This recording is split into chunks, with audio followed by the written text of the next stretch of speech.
All right. So in terms of the graph traversals, we had discussed the depth first search, also known as the DFS.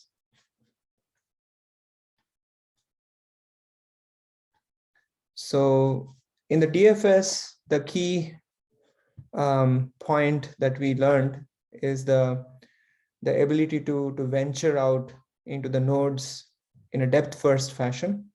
That's why it is called depth first. And as I mentioned, the way to traverse the graph becomes one of the key aspects of solving different graph-based problems. And therefore, the degree to which we become familiar with the nuances of these algorithms, the better it is for us to solve pretty much problems in any domain, because problems in any domain constitute graphs of different kinds.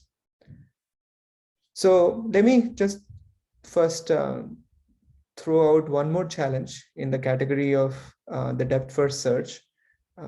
So having gone through an example where we had the directed graph and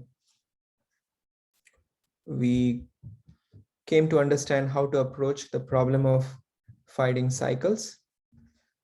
So I wanted to see if suppose I present the problem of cycle detection, but only thing that I change is that instead of directed graph, I now consider undirected graph. So essentially cycle detection on undirected graph. So my question would be, would the approach that you took for cycle detection, would that change, or can it also detect on the undirected graph? What would be your response?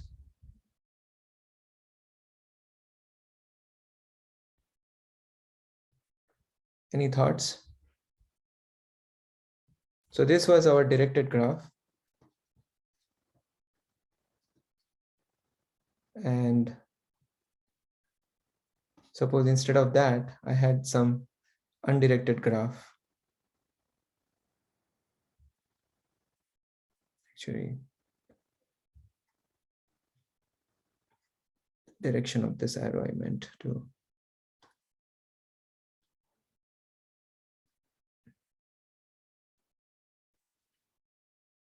Any thoughts?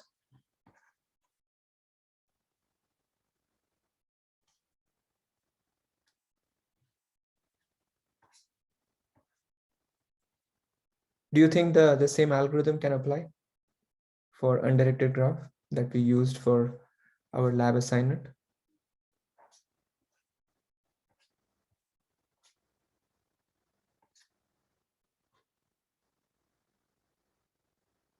No thoughts? No, I don't think it could, because when you get to one of the child nodes, it's going to head back to the parent node. Okay. That when you have an undirected graph, don't you have to store it as both sides have a connection? Rather than just 1 to 2, it's going to say 1 to 2 and 2 to 1 are the same connection. That's right. So I would say no. So the point that you are making is that this would be declared as a cycle, correct?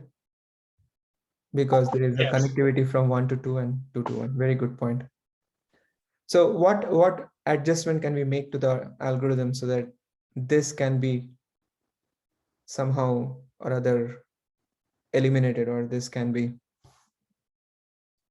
taken out of the picture? Because pretty much this is the key thing that you just pointed out. You keep track of the node you've just come from. So we can track the nodes that are getting visited. Is that right? And then track the node that was just came from. So like if you're going from one where I came from. Very good. That you were originally at 1 before, so you don't just keep going back. Excellent. So essentially maintain a parent pointer, right? So if I know that I came from here, right? Next time I just check whether it was a parent, right? Yeah. and then we avoid that possibility. So that with that simple adjustment, we can apply the same algorithm on undirected graph. Yeah. So the key point was to note this, as you pointed out. Very good. All right. Any other question that you may have in the depth first search?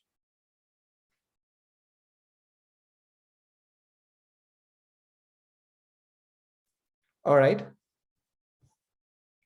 Let me see if I can get the same graph that we used for our depth first search.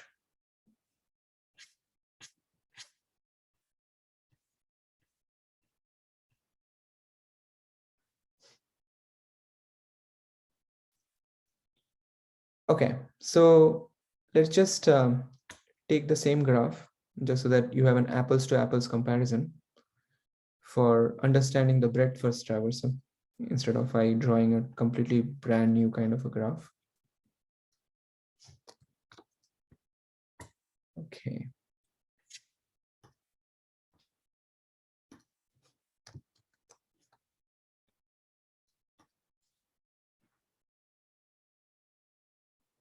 Okay.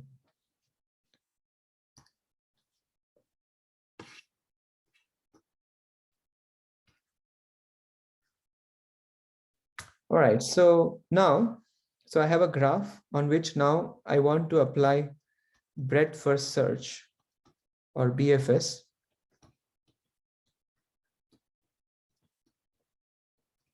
as opposed to depth first search. So what is breadth first search? So as the name suggests, unlike the depth first search where I need to go down as deep as possible. Here, I want to first explore all the nodes at a current level before I go down another level. And therefore the name, the breadth first search. So from 1, what would be the next node I would visit in a breadth first fashion? So earlier in the depth first, I was going to visit 2, but after visiting 2, I was going down to 5 or 4, right? Because I want to go as deep as possible. And then if I choose to visit 5, then I want to go down to 6. And then when I do not have anywhere to go, then I go back and try to see what other children are remaining to be visited.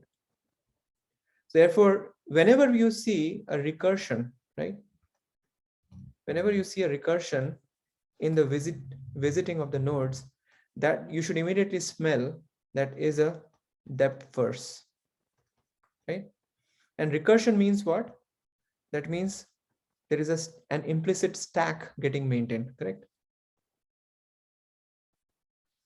So in the case of breadth first search, where would I visit from 1? I want to visit, let's say, the immediate neighbor, which is 2, fine. But from 2, I don't want to go to 5 or 4. But I want to see what else can I visit from 1. Because I want to visit all the nodes that are in the neighborhood of 1, or that are the children of 1. So then after visiting 2, I want to visit 3. Okay. So now since I visited 2 first, so among them, whichever node I visited first, now that will be the candidate for the next set of visits. So from, let's say I visited 2 first, and then I visited 3. So then I'm going to choose 2 for the next visit. So from 2, I want to see what are the children of 2. So I have 4 and I have 5. And again, like recall the discussion. So depending on the order in which I have stored the adjacency list, or the order in which I have stored the children nodes in the linked list within the adjacency list representation, if it is an adjacency list representation. So that order is going to determine the order in which I'm going to visit the children. So suppose I have stored 5 first and then 4. So I will visit 5 and then I will visit 4. here. Okay. So from 2, I'm visiting 5 and 4, but I'm not going further down. Okay. So next, my concern is really the next node in sequence. So after 2 was 3. So from 3, where can I go? Now with respect to 3, 2 was already visited, so I do not have to visit. So there is nothing else to visit. Therefore, I come down to now this 5 and 4. So again, I have visited 5 first and then 4. Therefore, from 5, I want to see what else to visit. So therefore, I first visit 5. I first visit the children of 5, so which is 6.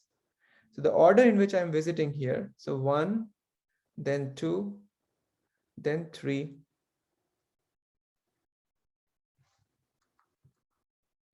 so 2 and then 3, and then I visited 5 and then 4, okay, and then I visited 6. So after visiting 6, then I check with 4, are there any other nodes to be visited with respect to 4?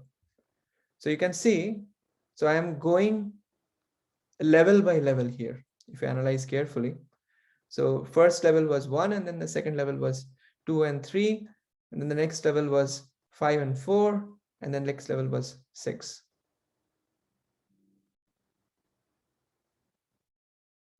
Any question on this? Is the basic understanding of the order of visit clear? Then now we are in a position to now ask ourselves, how are we to visit this way? Professor, I'm sorry, I have one quick question. Go ahead. The last thing you said there about checking back with 4 if there are any more nodes. Yes. Once you had gone to 2 and then visited all of its children, 5 and then 4. Correct. Once you visited 6 as a child of 5, not 4. Correct. And so all you meant by that was that because 4 has no more children. Correct. That is unvisited. There is no more children that are unvisited. Right. Okay. Correct. Remember, what is the definition of traversal we had given? That we are to visit every node only once. Remember? Yes. So that's the basic philosophy. So here also there is a notion of visited that is going on, but it is just the order in which that we are visiting is significantly different from the order in which we are visiting the nodes in that first search. Okay. So one point to note here, which I had also mentioned before, the 3 kinds of tree traversals that you have seen, the pre-order traversal, in-order traversal, and the post-order traversal of a tree. What kind of traversal is that? Do you see any combination there, or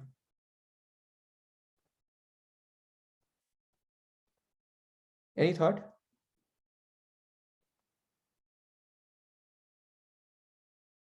So in tree, we had learned about the in-order, pre-order, and post-order, right?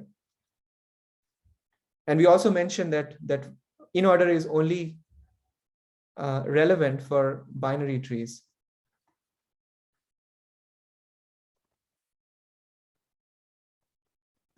So what kind of traversal is this?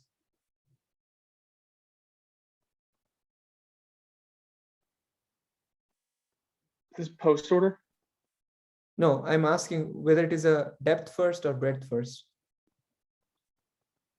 So what kind of traversals were these?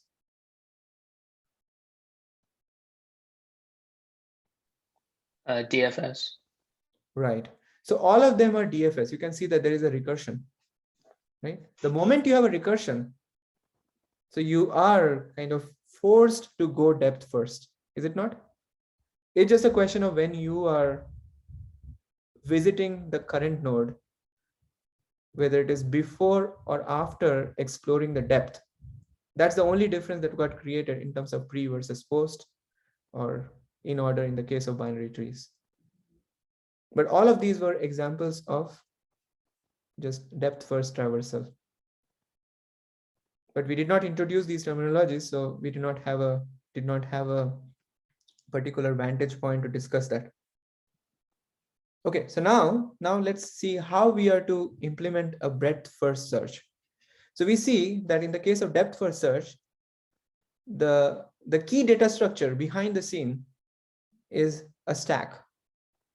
In fact, we can pretty much write a non-recursive version of a depth first search, and that you would have to employ a stack in order to implement a depth first search algorithm. In fact, it's because of the stack that you were able to backtrack and then go forward with the unvisited nodes. But it's a stack that is allowing you to just keep going forward with as deep as possible, and then come back and see what is unvisited. So any idea what data structure would we use therefore in breadth first search, which is kind of a little opposite of depth first search, because here I do not want to go deep, but I want to first explore everything at the breadth level. So what data structure would I use here?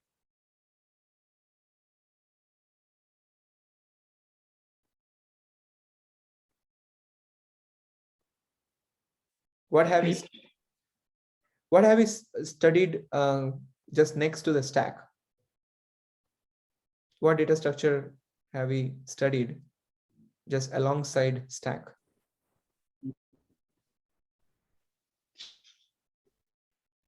Just after studying linked list, we said that there is a data structure like stack, which is a crippled linked list, right? It's a crippled list. And we studied stack and another data structure. What was that? So this was last in, first out, right? What is the other data structure that we studied? The queue. Exactly.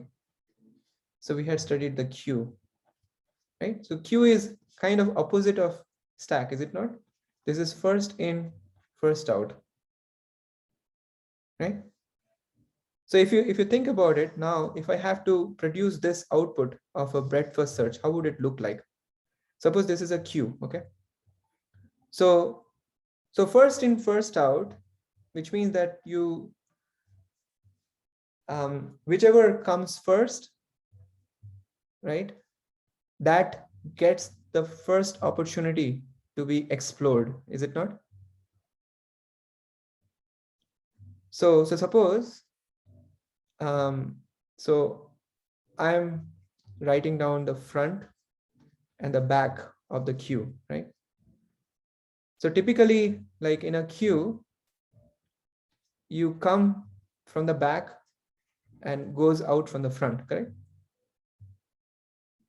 So that's why whoever comes first, that gets served first. So let's try putting into this queue, okay? So when one comes, it enters into the queue, suppose, okay? And then I check, okay, what is there in the queue after this step? So let's say I try to copy paste a couple of times.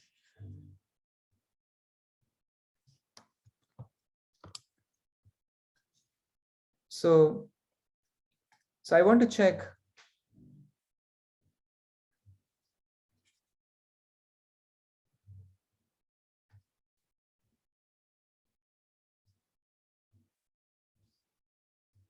just to remove a few things that we've copied.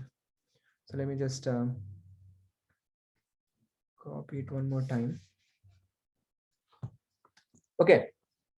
So it is going to check whether the queue has some content, right? After introducing this first node.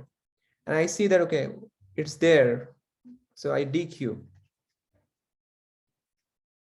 So when I dequeue, I get 1, right? And then I check what are the children of 1. I find 2 and 3, correct? So then I change the color here. Okay. So I find that it's, so this is 1. So then I find that the children of 1 are 2 and 3. So I put 2 and then I put 3. Okay. And then I check, I DQ again.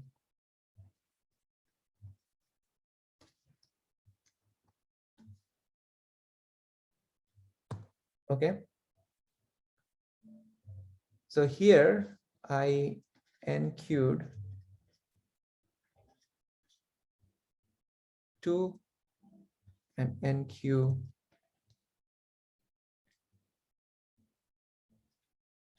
3, right? That's how I ended up in 2 and 3.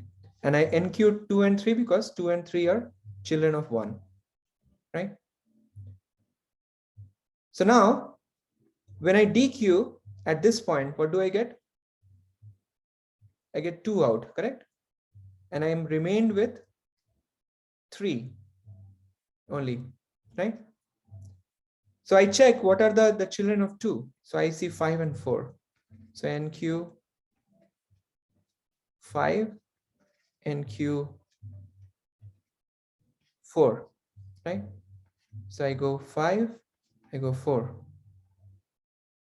Okay. I DQ again.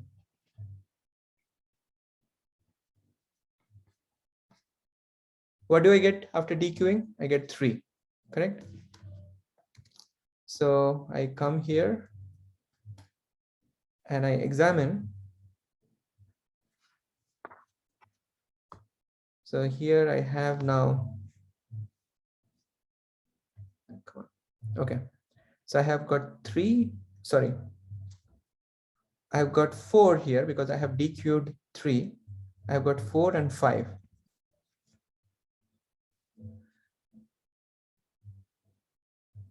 So now here I ask the question, what are the children of 3?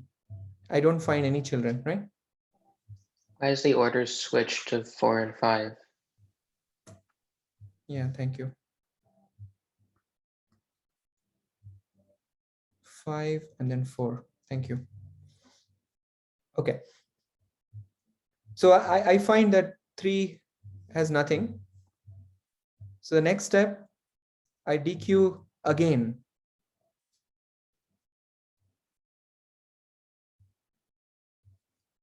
So when I DQ again, what do I get? I get 5. Okay. So I check what is the children of 5. Are there any unvisited children of 5? And I find 6. So after DQing 5, I had 4, and then I Q 6. So NQ 6. So this is the configuration I get. So you can see the order in which I'm getting to visit. Like every time I'm DQing, I'm getting to visit these nodes. So the DQing is 1, 2, 3, then 5, and then it will be 4, and then 6. So you can see this is the order that I will get out of this. All right. So you get the basic picture. So with that, now we are ready to write the algorithm. So I can write BFS. So remember, just like in the case of DFS, the call was while I'm going through all the unvisited nodes, I'm triggering a call to the BFS, right? Because one of you asked this question, what if I had another node, let's say 7th node here, which is disconnected from everything else, and 7 followed by 8. When would I get opportunity to visit the 7 and 8? Because it's not connected with the rest of the graph. And here I just chose by chance this 1, I may not have chosen 1 as a starting point. I could have chosen any node, because after all the nodes have equal status for visiting because they're all unvisited to begin with, right? Remember, the steps are first we initialize all the nodes to unvisited, and then we keep going through the whole set of vertices and check if you are unvisited, then I can get started with you, right? So likewise, after going through this whole process, 7 and 8 will still remain in an unvisited state, and therefore they will get an opportunity to receive a call of BFS from there. So I hope that is clear. Okay, so with that, Question. go ahead. At the end, you just write 4 and 6, right? Vertically to the right side. There you're just dequeuing 2 more times, right? At when you That's scroll right. down. That's right. That's right. That's right. Okay. So there will be basically there is Question no. is like you're also asking there that if like 4 has like unvisited children, but because it doesn't, you just dequeue it, right? That's right. Correct. Okay, thank you. Yeah, that is correct. Yeah. So there will be more DQs. So the first one will give to 4, then the next one will give to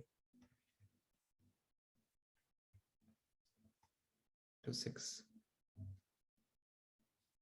Okay, so you will see that in action very soon in the algorithm. Okay, the first thing that I do, what is the first thing that we are doing here? When a call is there with respect to BFS, what is the first step that we did here?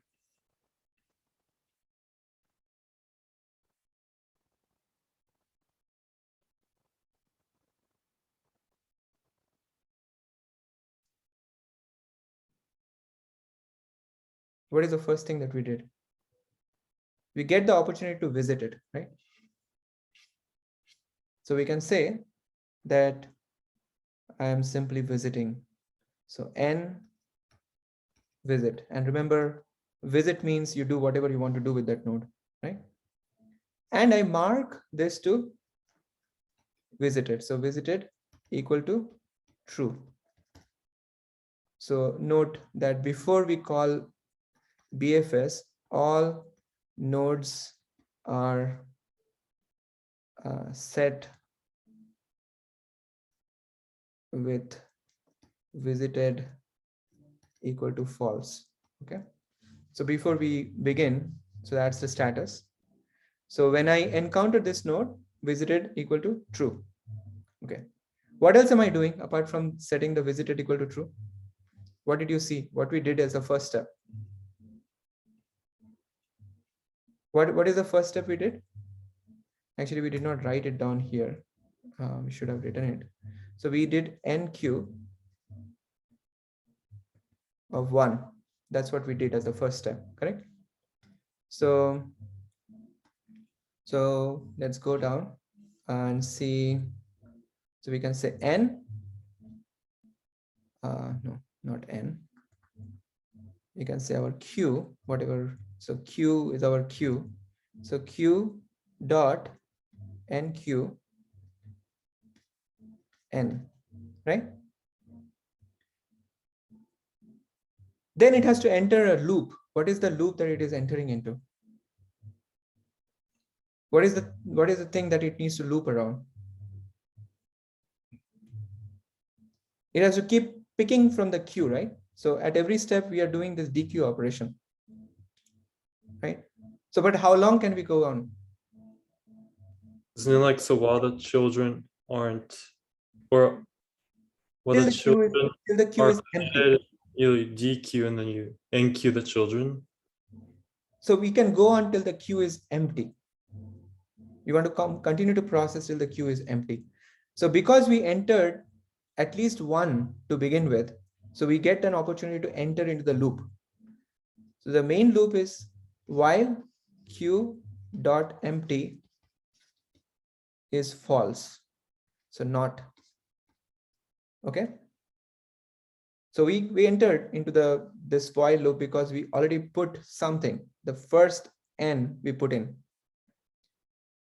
And now I dequeue it. So I dequeue the neighboring, not neighboring, but whatever is in the front of the queue, right? So I get, let's say P is equal to Q dot DQ. Okay. So I got a node back. And then with respect to this dequeued node, right? With respect to this dequeued node, then I visit all the neighbors of P.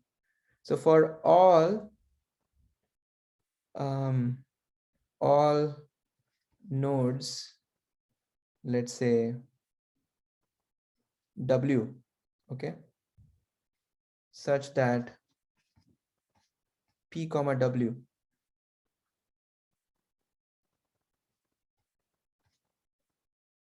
actually let's call it Q. It's easy to call Q. So let's say this is Q. So for all nodes Q such that PQ is an element of the edge set. Okay.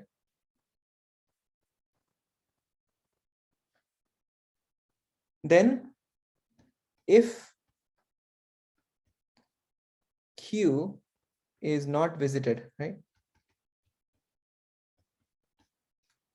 If Q is not visited, then I want to visit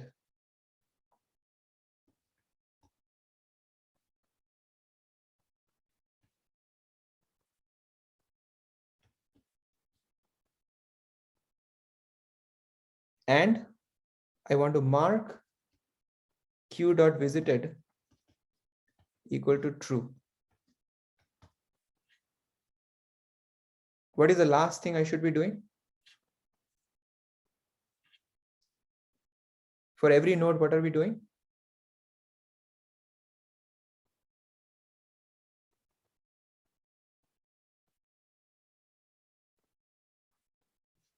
So we are enqueuing, right? Enqueuing the children. And that is allowing the queue to be filled up. So I want to do Q dot enqueue, this small q. And I'm done. One more bracket. Is it clear how we are visiting in the breadth first manner?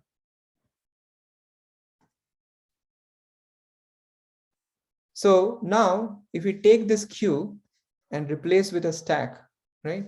Exactly the same algorithm. If I do it, right? Then this algorithm will become a depth first search algorithm. So wherever we are doing NQ, we essentially do push, right? So this essentially means NQ replaced with push and DQ replaced with pop, right? And I don't change anything else. This will become a DFS algorithm, depth first search algorithm. Nothing changes.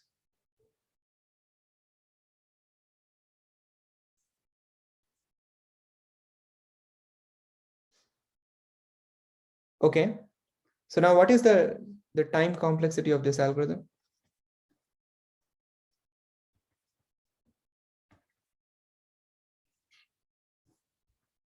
So what is the time complexity of this algorithm?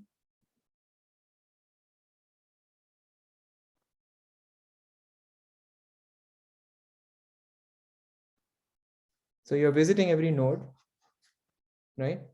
And you're visiting every edge and you're visiting only once. So therefore it is order of V plus E. Same as the depth first search.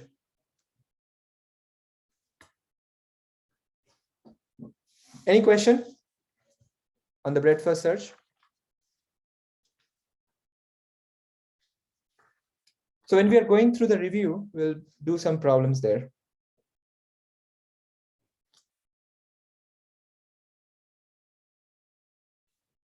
So the same kind of detail can be said that this is running on V plus E when we are using adjacency list.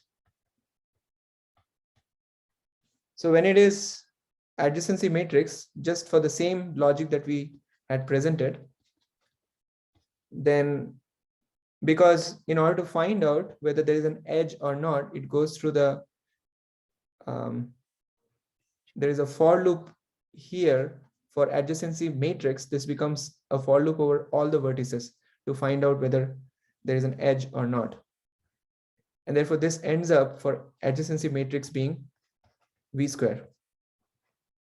This is exactly the same as the depth first search situation.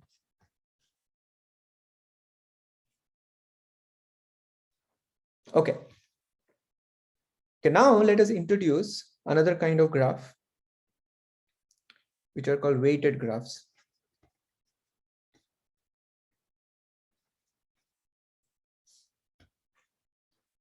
So weighted graphs, where each edge is labeled with a numerical weight.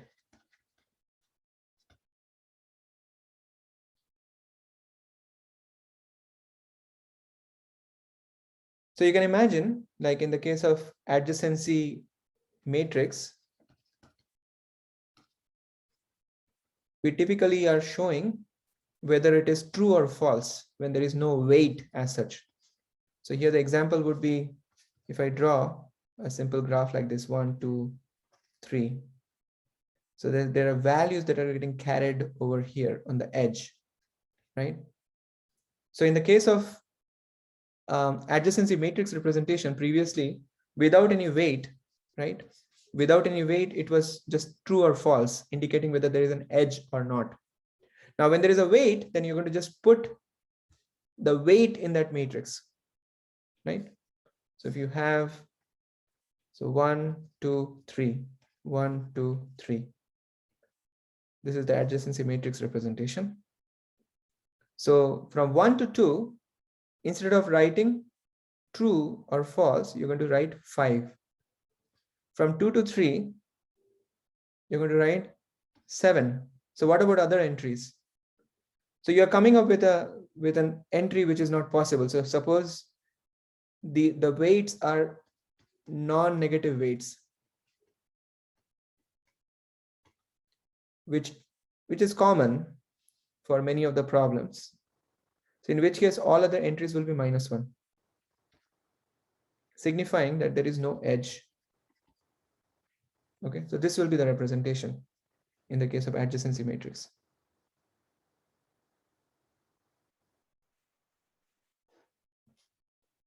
So that could be one way of representing it. Another way could be you have two matrices. One matrix to indicate whether there is a connection or not, similar to the true and false representation. And another matrix will be just the weight matrix, just representing the weights. So this is another way of representing. So this is one way of representing, or maintain two matrices. One of Booleans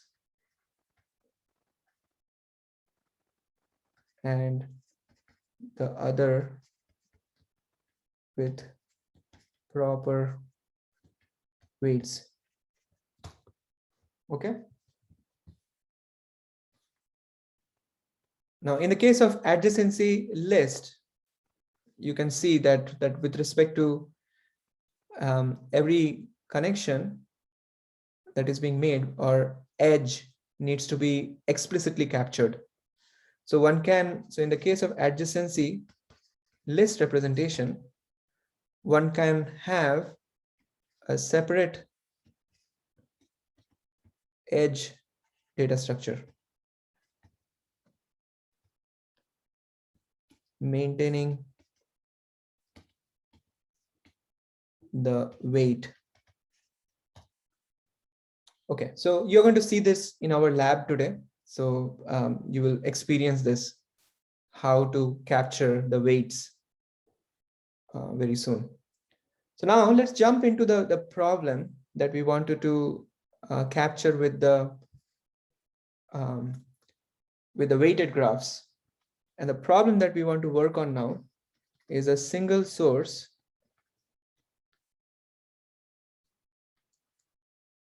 is a single source shortest path. The problem here is that you have a weighted graph. So given a weighted graph,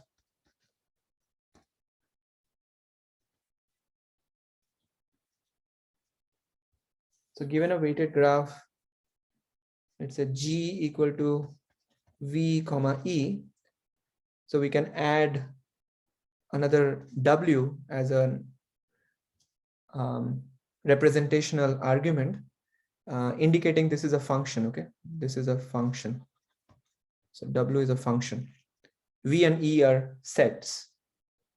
So with the weight function, so W is a weight function, W, which is basically mapping the set E to a real number. Okay, so basically every edge is having some real value, which signifying the weights on the edges.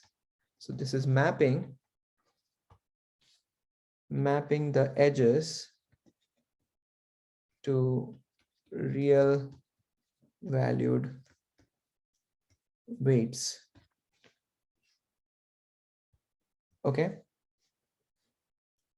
So weight of a path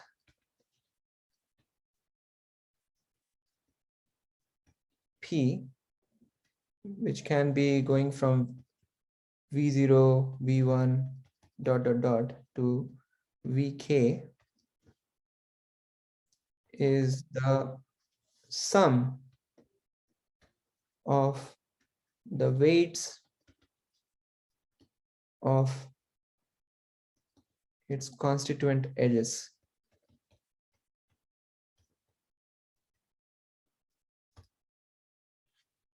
So we can write like this: W of P would be equal to summation over, so I equal to 1 to K, where we are going from W V of I minus 1 to V of I.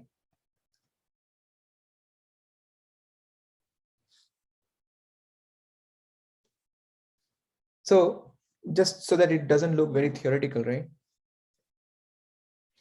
The shortest path algorithm that we are trying to find out is you have multiple vertices and connections.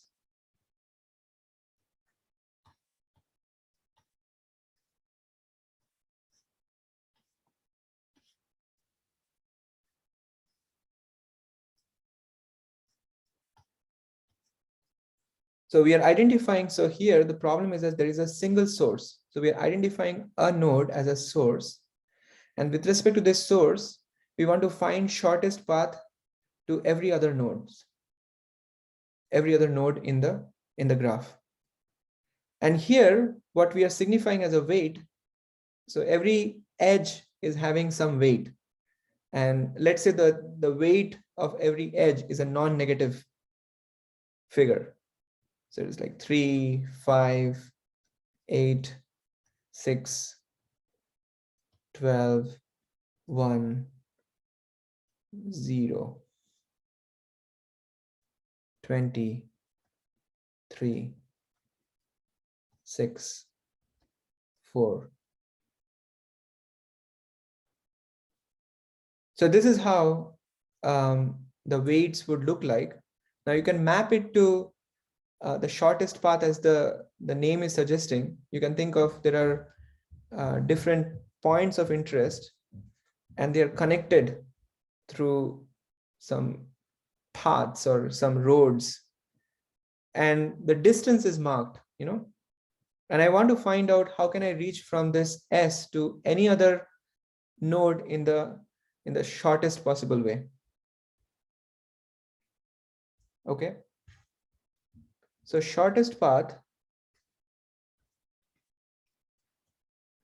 weight from a node V to a node U to V would be looking like So this is, we are talking about the shortest path weight. So weight we defined over the path as a sum of the weights of the constituent edges, right? So now the shortest path weight would be from U to V is going to look like minimum value of WP, where there is a P is a path from U to V.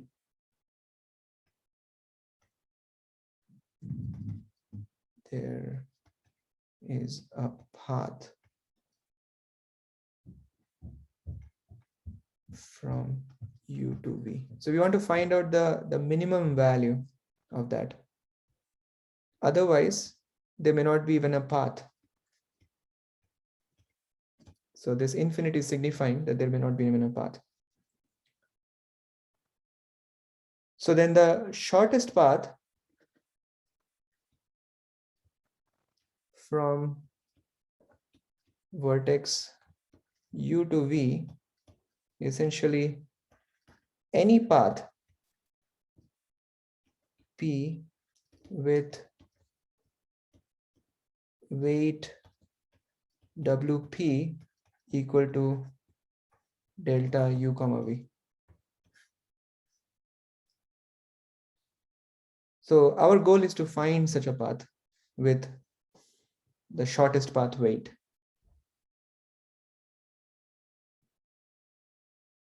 Okay, so is the problem clear? So now we are ready to define what the problem is. The shortest path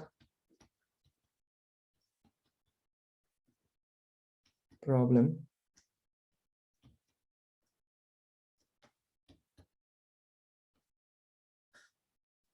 so this is called single source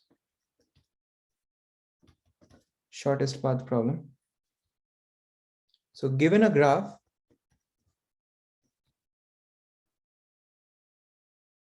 Wait, so just as like a small example, like if this were like, I don't know, like 10 locations on the map or something, and you want to find the shortest path, then for example, like the distance could represent the weight or something. So then like, is that correct? accurate? Yeah, in this case, suppose I have to go from, so if I number these, right? Let's say, change the color here. So this is the starting node. Let's say this is also the 0th node. 1, 2, 3, 4, 5, 6. So if I need to reach 2, right? So what is the shortest path here from the single source S to 2? So you can see this is 3 plus 5, 8, right? This path is 3 plus 8, 11, plus 1, 12. And one can even go from here. So 3 plus 5, 8 plus 6, 14. 14 plus 12, 26. So you can see the shortest path, therefore, from here to here would be using this line.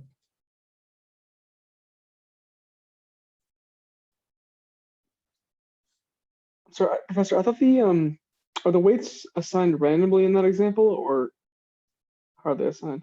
No, the weights have some meaning, I'm just giving an example here that this can represent some points of attraction or some places, and these could represent the distances, right? But you can imagine in some other problem that weight can signify some other things. Understood. Yeah, so this being a like every point being a city and or not a city but a location, and the edges being distances is just one application of this shortest path problem, but there could be many other applications. All right, so the problem statement is something like this. So given a graph G equal to V comma E, we want to find, or let's just write down find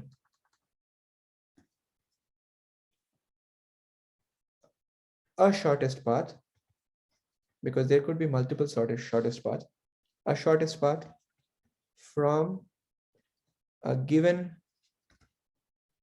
source vertex S, which is an element of capital V, to every other vertex V, which is an element of capital V.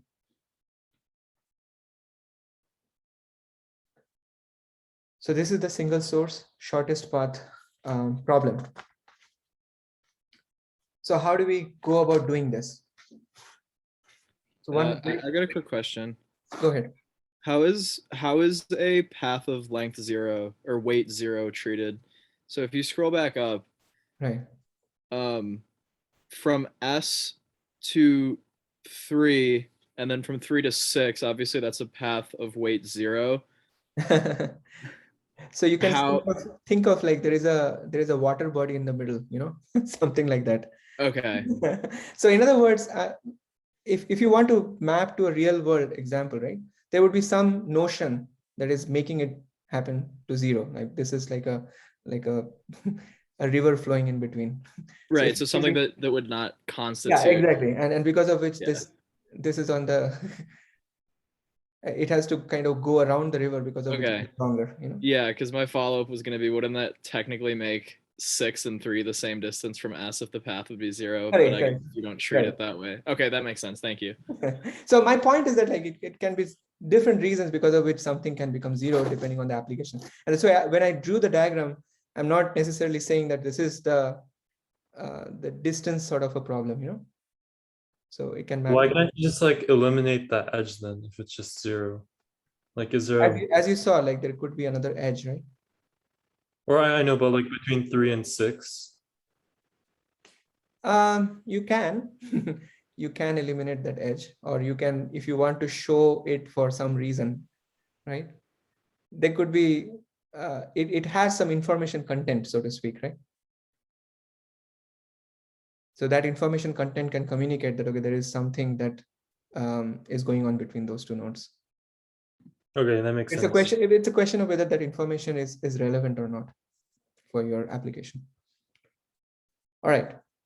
So here, one big assumption is that, now this assumption is important because the algorithm that we are going to discuss, which is the Dijkstra's shortest path algorithm, that only works under this assumption that there is no negative cycle, negative weight cycle reachable from S.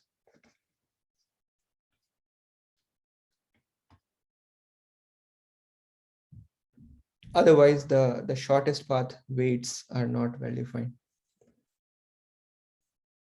So there are other algorithms in the shortest path domain which can function even with the negative weight cycle.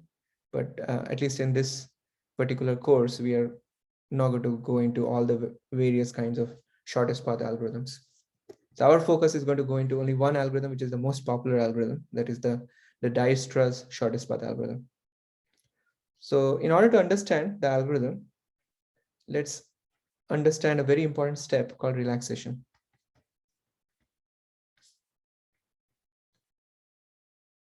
So relaxation is that we want to define an upper bound. And that upper bound, so we sort of, you can see there is a shortest path weight to a particular node with respect to the start node. So that can serve as an upper bound that we are progressively relaxing. Let's see.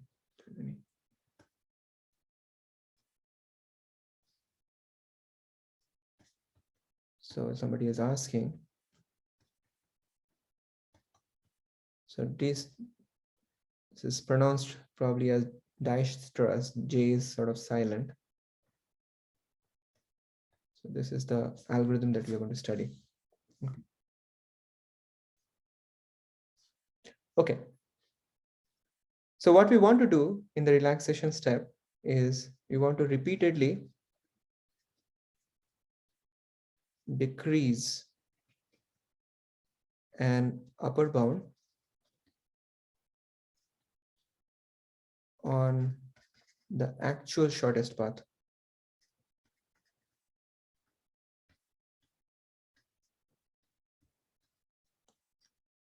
Weight of each vertex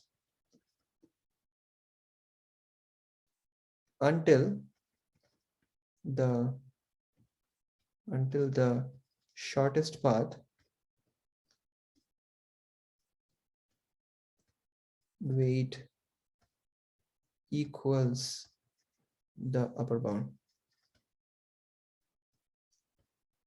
So this repeatedly decreasing the upper bound, it is done in a greedy fashion, and that's why this algorithm is a greedy algorithm. So in the future, you would probably study different categories of algorithms. So greedy strategies generally get trapped into local minima or local maxima. But in some algorithms like these, particularly this Dijestra's shortest path algorithm, it works beautifully.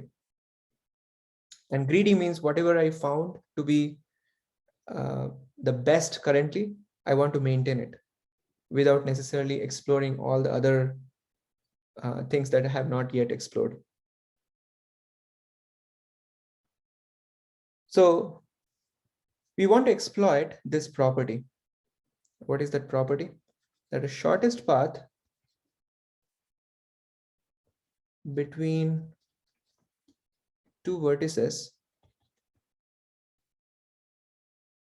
contains other shortest paths within it. And this is the key property we want to exploit in this algorithm.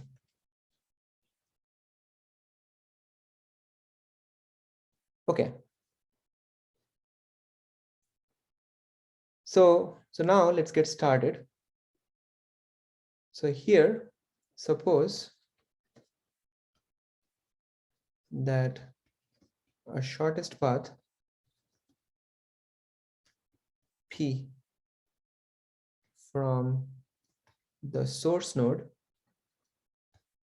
S to a vertex V can be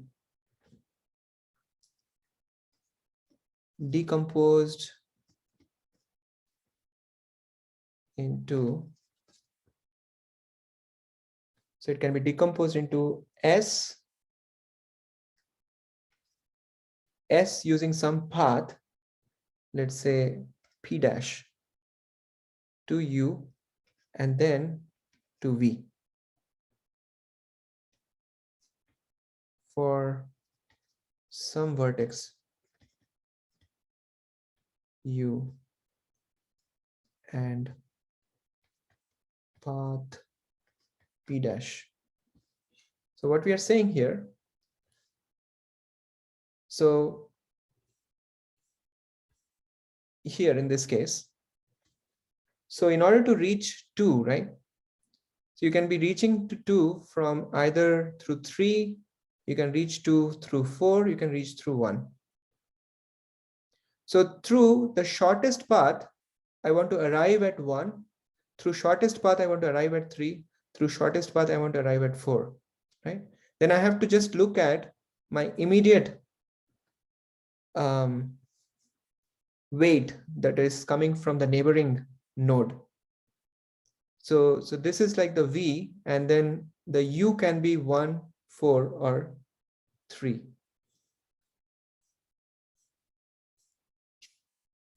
Okay. So this shortest path from the source S for V, I'm decomposing into path P dash to its neighboring node, and then the immediate edge that connects from U to V. Okay, so then the weight of a shortest path from S to V would be, so we have the delta. So S to V would be equal to the shortest path from S to U plus the weight from U to V. I hope this is clear.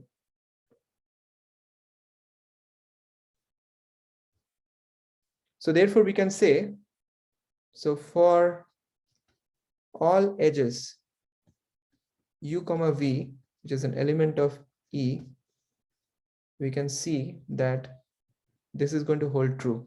So delta of S comma V is always going to be less than or equal to delta of S comma U plus W comma U comma V. So in other words, I may not have found the shortest path yet. So suppose I first discovered this path from 3 to 8 to 1. Okay, so I got a distance which is basically 3 plus 8, which is 11. So the shortest, let me just change the color here.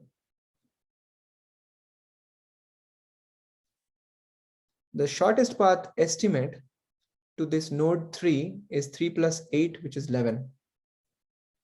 The shortest path estimate, now if I have to find out, can I improve on this? So from here I know that 11 plus 1, 12 will be the distance if I take this route. So then I see that I can probably improve because the shortest path from S to 1 is 3. And I see that 3 plus 5, this 8 is going to be less than this 11 plus 1, 12. And therefore I'm going to choose this edge, this 1 to 2 over whatever I have found so far. Okay, so therefore at any given step for all the edges, we can say the shortest path estimate with respect to a node can be written as whatever the shortest path till that plus W, and it is going to be less than equal to, because there could be other ways of reaching this V node.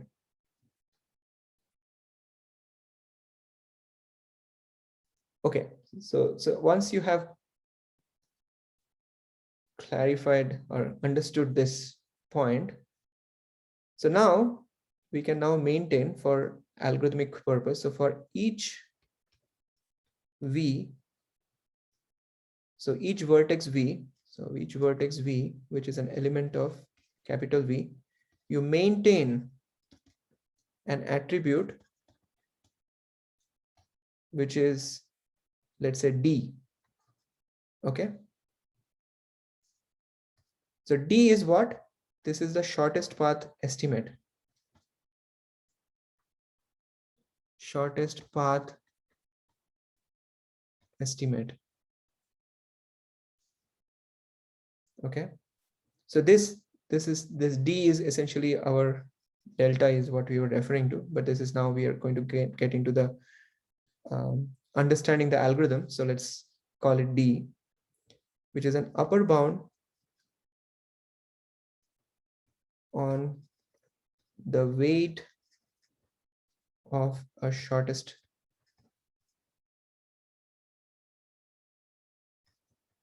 path from S to V. Okay, so this is the upper bound that we are going to progressively relax. Okay, so this is our shortest path estimate. Okay, so first step is we initialize. So we initialize this. So initialize this graph G with respect to the first identified source node, whichever that is. So for each small v, element of capital V. So you want to initialize this with infinity. So you want to say, so D is an attribute of V, right? So V dot D is equal to infinity. In other words, maybe there is no way to reach there. Okay. So infinity is the largest possible number you can choose. And at the same time, you want to maintain the parent because that's going to form the path. So the parent is equal to null.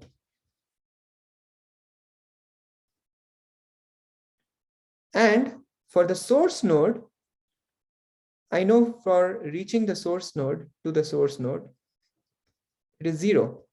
So I can initialize that as well. So this is our initialization step. Okay. Now let's look at the relaxation. So relaxation is it's really weird name in one sense. I'm using the same terminology because that is what is used within the Dijestra's original algorithm. But you can see that it actually tightens the upper bound at every step. So this D is the upper bound or the shortest path estimate. So it tightens the upper bound at every step. So relaxation is sort of an interesting name chosen. So tightens the upper bound at every step. So relaxation is essentially about testing whether we can improve the shortest path to V found thus far by going through U. And if so, update V dot D and V dot parent, because I found a new path which can be offering me a tighter upper bound. So how would it look like, the relaxation step? So relaxation step would look like this. So relax, say U comma V comma W. So relaxation we are performing with respect to a particular edge. So U comma V. So remember here when I was showing this example, so I found this particular edge 1 to 2. Okay, and I want to see whether I can improve my shortest path. So far, if you want to see the intermediate state, my shortest path estimate was 12 because it was based on going from here to here to here. So based on that, my shortest path estimate or upper bound was 12. And now I want to see with respect to this new edge that I have not yet checked, can I improve my shortest path? And I find that, okay, it is basically going to be 3 plus 5, 8, which is less than 12. And therefore, I indeed can improve the shortest path. So this step, it is taking off new step where initially my parent for this one in the estimate of the shortest path was initially 3. And now it will get updated to 1 because I found a better path. So this step is called relaxation. Okay, so you will see the step is very simple. So here I check. So what do I have to check? So I'm exploring a new path, UV. Now there was already a path that I have explored based on which I have an estimate of D based on another path, let's say P dash, right? Some path coming through varieties of nodes that reaches here. So there was a value of D and there was a value of parent with respect to this shortest path estimate. And now my focus is going to this particular edge. And I want to see, can I improve my shortest path estimate just by evaluating the weight that is carried by this particular edge. And that's what I want to check through this relaxation step. Okay, so I'm checking if my U, so U is carrying a shortest path estimate. So U dot D, right? Plus, so U is carrying a shortest path estimate plus W, which is the weight on this edge, U comma V, right? If this particular shortest path, new shortest path estimate can give me a better result, so less than what is already estimated through other paths, so V dot D, then I found a better path. So therefore, I want to choose my V dot D, the new shortest path estimate, to be U dot D plus W U comma V, correct? And my new parent will become U because this is a better. So here is where I'm tightening my upper bound. So my V dot parent can now become U. And that's all. Is this step clear? Excuse me, could you clarify what U dot D is? Is that like U a dot short D, path from like another vertex C to like U, or like what is these are that? shortest path estimates, right? So when we are Right. beginning, the estimate of the shortest path for all the nodes is infinity, because I don't know whether I can reach from S or not, right? And the only thing that I put there as a known quantity is 0, because I know from S to S is 0, correct? And Yeah. the parent is also set to null to begin with, because I'm pretty much assuming to begin with I cannot reach here, and then gradually I'm relaxing, and relaxing is basically I'm tightening the upper bound with whatever path I'm finding so far. Okay, that's the basic idea. Okay, thank you. Okay, now I'm ready to write the Dijkstra's algorithm, which essentially uses these two steps, the relaxation step and the initialization step. So let me just put this in. So this is going to be leveraged by the algorithm.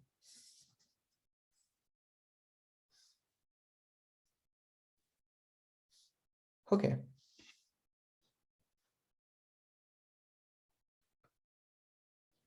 So now here, I want to employ, because right now I want to figure out what is the order in which I want to apply the relaxation. That's the key step within the Dijkstra's algorithm that makes it a greedy algorithm is that it chooses something which has the highest potential of offering me the shortest path. So what can offer me the highest potential for the shortest path? I can choose those edges which have the highest potential for the shortest path, right? So what can I do for that? I will choose something which utilizes a priority queue. So it prioritizes the choice of the edges to be utilized in the shortest path. So priority queue, so queue is a priority queue.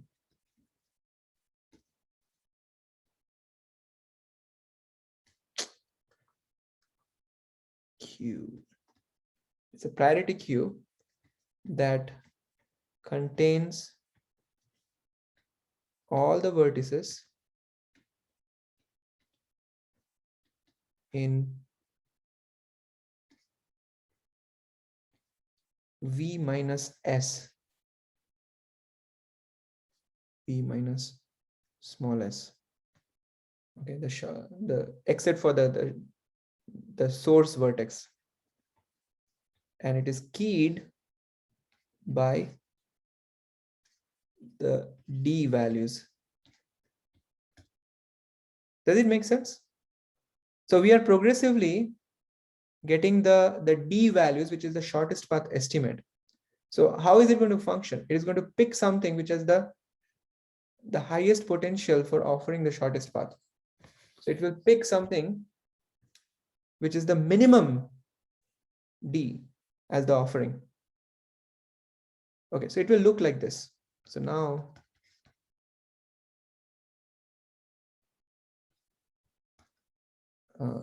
Wait, sorry, could you clarify what's the symbol next to the V? I don't really know what you're writing there. this one, No, is that a S or 8?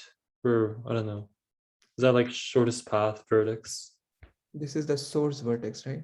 This is a set. So V is a set, right? Uh-huh.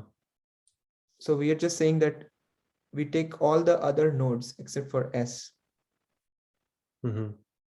Oh, so V is the set of all the vertices, not V is small. always, so G is, so V, whenever we are writing capital V, essentially V is the set of vertices. Now we said that we can add a W as a function because that's the weighing function. But notationally, whenever I'm using capital V, that signifies set of vertices. Mm-hmm. Maybe it is probably I should have been a little more careful. I wanted to say this. So Okay. thank you for pointing that out. So probably this is a much more formal notation. So essentially what I'm saying is that you take the S out. No, actually, I'm sorry. I should have introduced this. So initially, so I'm sorry. So this S here, this S is a capital S. I'm sorry. This is not the small s. Let me be very clear. I did not define this. Okay. So what is the basic step that I want to apply here? I want to repeatedly select the vertex. I want to repeatedly select the vertex U that is a part of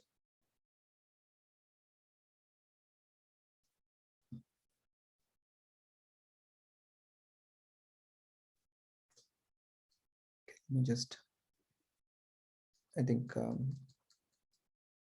there are a few things that if I stated, it would be easier to understand. Okay, this is capital S, not small s, sorry. So let S here is a set of vertices whose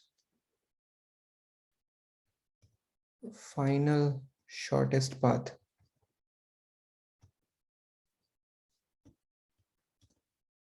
weights have been already determined. So in the beginning, you have small s, right? For which the shortest path we already know. So for the small s, the shortest path is 0. So D equal to 0. Okay. So then at every step, what we want to do, so what we want to do here is that for all vertices, small v, element of capital S. Okay. So we have essentially v dot d is essentially equal to the shortest path estimate, which is S comma v. And what we want to do is that we want to at every step, so we want to repeatedly select the vertex some u from v minus s. Okay. That means for the portion that we have not yet found the shortest path. So with minimum shortest path estimate.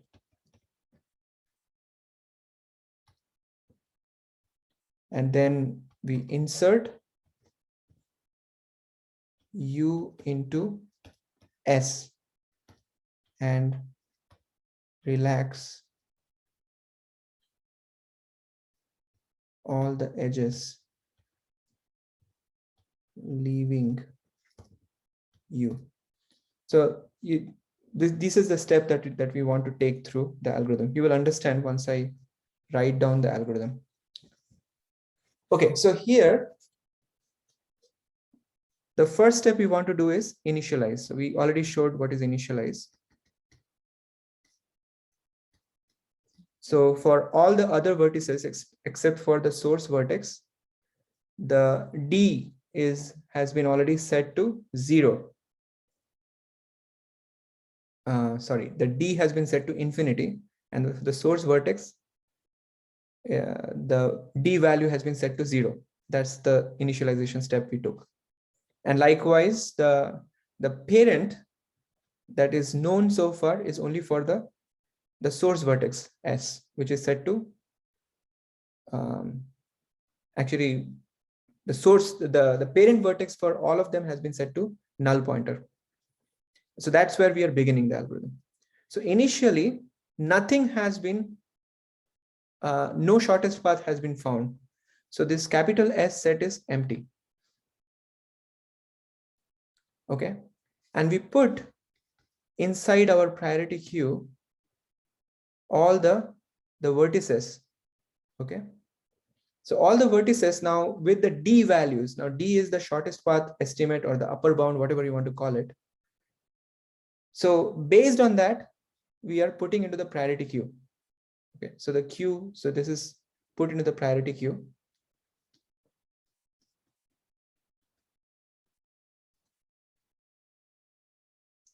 Okay, now from here we start while queue is not empty.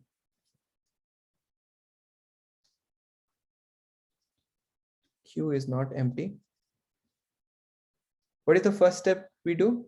We extract the edge, extract the node with the minimum value of the upper bound of D. So you extract min. And this is where the priority queue is helpful, because priority queue is capable of giving us the node with the minimum key value. The key here is the shortest path estimate, or D. And then you can add to the set that we have already extracted this. And then now for each vertex V, which is in the adjacency list of U,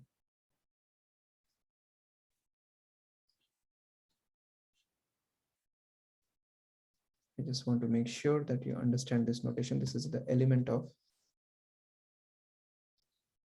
So every. So is that union? Union This is subset the of union. U? Yeah, this is the union because it begins with empty, right? So we are basically Mhm. pulling from V and putting into S as we are going through this. Okay. So that's also a Q, or S is also a Q, or? So we are extracting, S is just a set, you can say, right? So main step here is being able to extract the minimum value from the queue, right? So the priority queue implementation is this queue. S is just a set, which was empty to begin with. Now, how exactly we're going to implement, that's a different thing. I'm just showing how the steps look like, you know? So at every step, we're going to relax. So we're going to call UVW.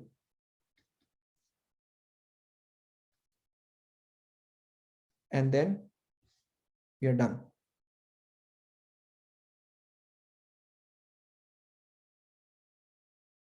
So this relaxation step is the critical step, that at every step, it tries to find a better upper bound for the shortest path. And that's what this is achieving. So now let's talk about the implementation. So what data structure do you think you would choose if you find that we have to extract at every step the node with the minimum D value? What data structure is ideal for this?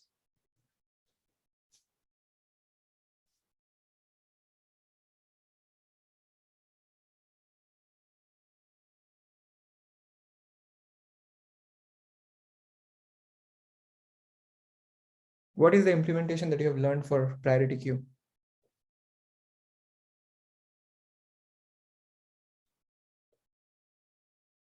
Linked list. Linked list is, you can say queue can be implemented, but the priority queue, meaning like I want to efficiently extract the node with the minimum key value, minimum key. So what data structure is capable of giving us a constant time extraction? Array. What is That'd it? be a min heap. Huh? Say it again. Min heap. Exactly. So this is a min heap.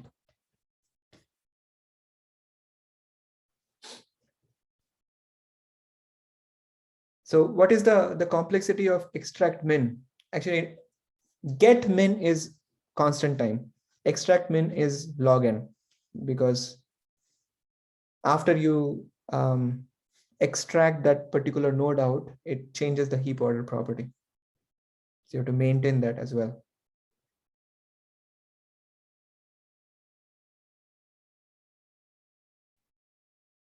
So overall, the algorithm is pretty straightforward, as you can see. At every step, all we are doing is we are picking from unprocessed node, and then we are just processing it in the light of the relaxation step.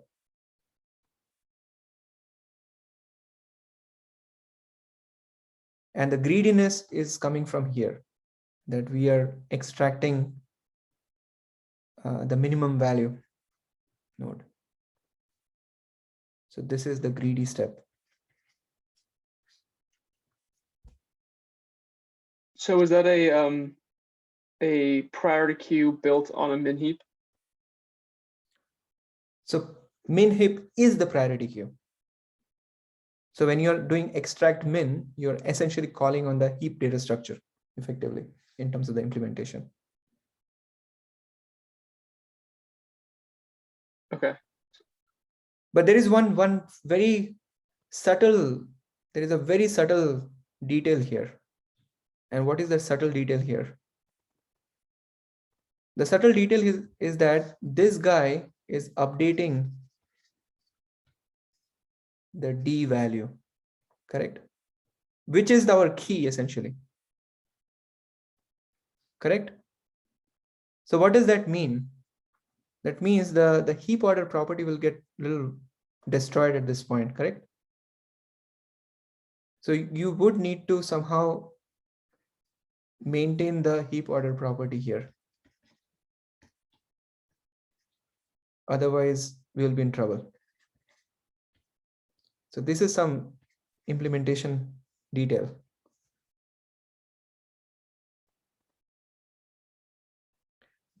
And another implementation detail is that you are pretty much focusing on the queue, right?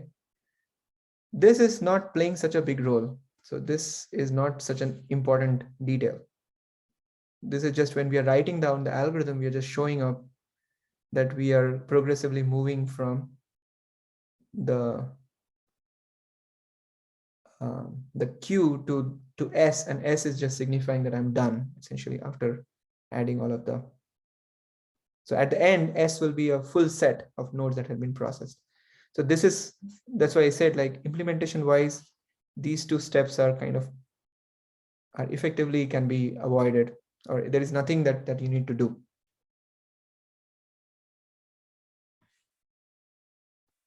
So is the algorithm clear? So all we are doing is you're starting with a priority queue, right? And you're just processing till the queue becomes empty. And at every step, you're doing extract min, and then you're relaxing with respect to every single edge with respect to you.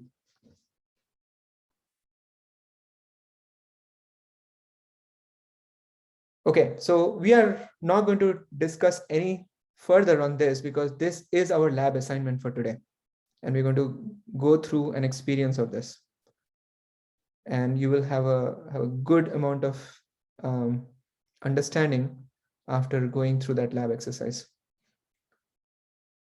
So our discussion on the graphs ends here. And I would like to see if you have any questions or comments. Otherwise, we will just move on to a little bit of practicing some problems. We can take some problems and discuss.